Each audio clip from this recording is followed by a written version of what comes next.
Baik, Assalamualaikum warahmatullahi wabarakatuh. Kembali lagi pada mata kuliah Geografi Kebencanaan. Kali ini kita akan membahas tentang banjir bandang. Nah, apa itu banjir bandang? Banjir bandang adalah jenis banjir yang terjadi secara tiba-tiba dengan aliran air yang sangat kuat dan cepat, dan seringkali disertai dengan lumpur, batu, dan puing-puing. Nah, ada beberapa pembahasan pada topik kali ini. Yang pertama, itu kita akan membahas tentang faktor penyebab dari banjir bandang ini. Yang kedua, tentang karakteristik dari banjir bandang ini. Yang ketiga, potensi banjir bandang. Dan yang terakhir, mitigasi dari bencana banjir bandang ini. Yang pertama, faktor penyebab banjir bandang. Nah, ada 3 poin dari faktor penyebab banjir bandang ini. Yang pertama, terjadinya curah hujan lebat dalam waktu yang singkat. Nah, curah hujan yang sangat tinggi dalam periode waktu yang singkat dapat menyebabkan volume air meningkat drastis, sehingga aliran air sungai atau saluran drainase itu cepat meluap. Dan itu memungkinkan untuk terjadinya banjir bandang. Yang kedua, itu topografi suatu daerah yang curam. Daerah dengan lereng yang curam lebih rentan terhadap banjir bandang karena aliran yang mengalir di sana akan menjadi cepat dan menghancurkan apa saja yang ada di jalurnya. Nah, yang ketiga itu jebolnya bendungan atau tanggul sungai. Nah, ini bisa menyebabkan banjir bandang juga. Ketika bendungan itu jebol, itu dapat melepaskan volume air yang besar dalam waktu yang singkat. Kita masuk ke dalam karakteristik. Yang pertama, banjir bandang itu diakibatkan oleh hujan lebat. Nah, ini adalah jenis banjir bandang yang paling umum terjadi, yang disebabkan oleh curah hujan yang sangat tinggi dalam waktu yang singkat. Air yang tidak dapat diserap oleh tanah itu mengalir deras ke daerah rendah, membawa lumpur, batu-batu, dan puing-puing. Nah, yang kedua, banjir bandang juga diakibatkan oleh jebolnya bendungan atau tanggul. Ketika bendungan atau tanggul tersebut jebol atau rusak, volume air yang besar akan dilepaskan secara tiba-tiba sehingga menyebabkan banjir bandang. Nah, yang terakhir, banjir bandang vulkanik atau lahar dingin. Nah, ini juga terjadi kemarin di daerah 50 kota. Itu banjir bandang yang jenisnya dari luapan lahar dingin gunung Merapi. Itu diakibatkan juga oleh hujan deras yang turun di daerah tersebut dan terkena erupsi dan membawa material vulkanik seperti abu, pasir, dan batu yang bercampur dengan air dan menciptakan arus deras yang sangat berbahaya yang biasanya disebut dengan lahar dingin. Oke, kita masuk ke dalam potensinya. Hujan deras yang berlangsung lama itu menyebabkan banjir bandang sering terjadi setelah hujan deras tersebut dengan intensitas yang tinggi yang berlangsung dalam beberapa jam. Nah, jika curah hujan terus-menerus terjadi, terutama di daerah yang rawan longsor atau erosi, maka potensi dari banjir bandang itu akan meningkat. Nah, selanjutnya, aliran air yang cepat dan meningkat.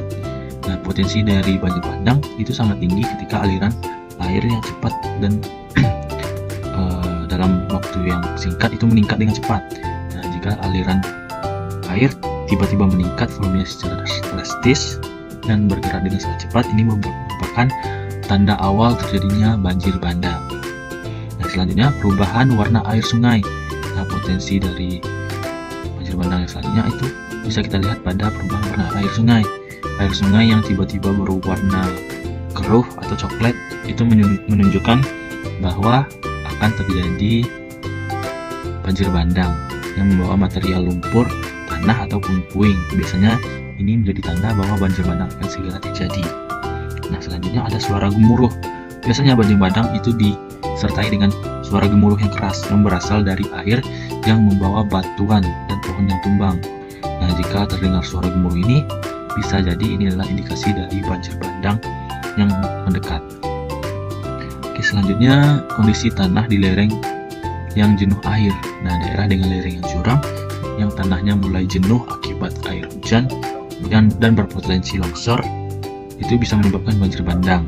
Tanda-tandanya itu seperti retakan tanah atau pergerakan tanah di lereng yang itu bisa menjadi sebuah peringatan. Selanjutnya, lahan gundul atau kerusakan hutan. Nah, ini juga bisa menyebabkan terjadinya banjir bandang di daerah yang kehilangan tutupan vegetasi, terutama di lereng bukit. Nah, air hujan di sana tidak bisa menyerap dengan baik sehingga cenderung langsung untuk mengaliri air dengan deras, sehingga meningkatkan risiko banjir bandang tersebut. Nah, yang terakhir, sungai kecil yang tiba-tiba membesar. Nah, jika sungai kecil atau parit yang biasanya itu mengalir lambat tiba-tiba membesar dan aliran airnya cepat, nah ini juga bisa menjadi tanda awal dari potensi banjir bandang tersebut.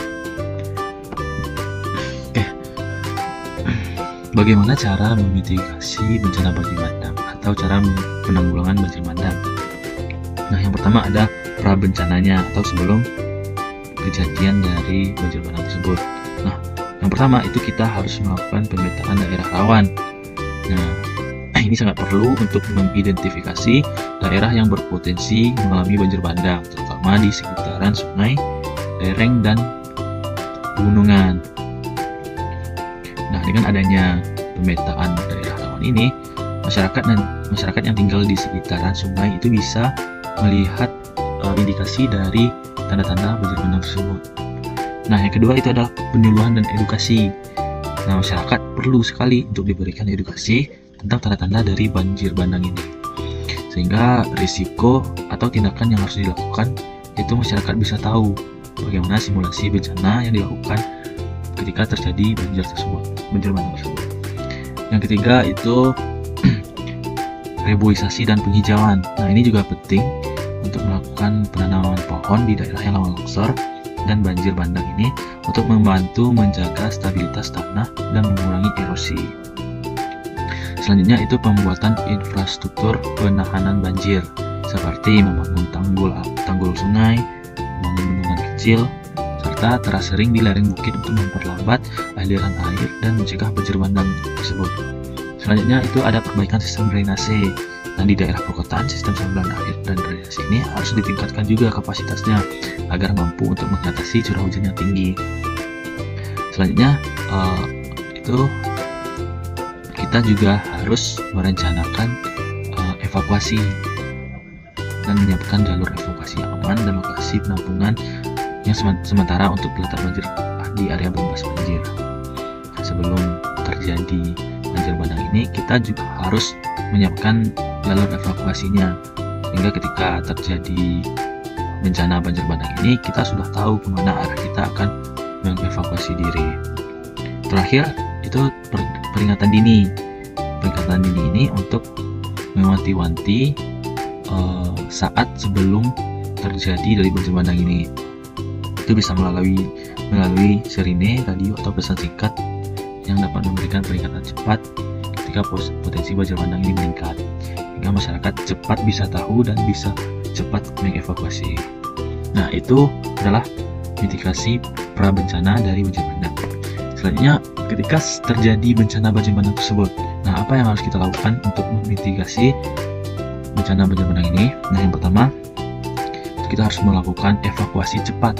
Segera evakuasi diri kita sendiri dan masyarakat ke tempat yang lebih aman sesuai dengan rencana evakuasi yang telah kita siapkan sebelumnya. Nah, yang kedua itu patuhi peringatan. Masyarakat juga harus segera merespon peringatan ini dan tidak menunggu hingga air mulai membanjiri wilayah mereka. Jadi harus bergerak cepat ketika sudah terjadi peringatan. Yang ketiga itu hindari sungai dan daerah aliran air. Nah, masyarakat harus menjauhi daerah-daerah di tepian sungai, tebing, atau daerah lembah yang rawan terjadi bencana banjir bandang ini.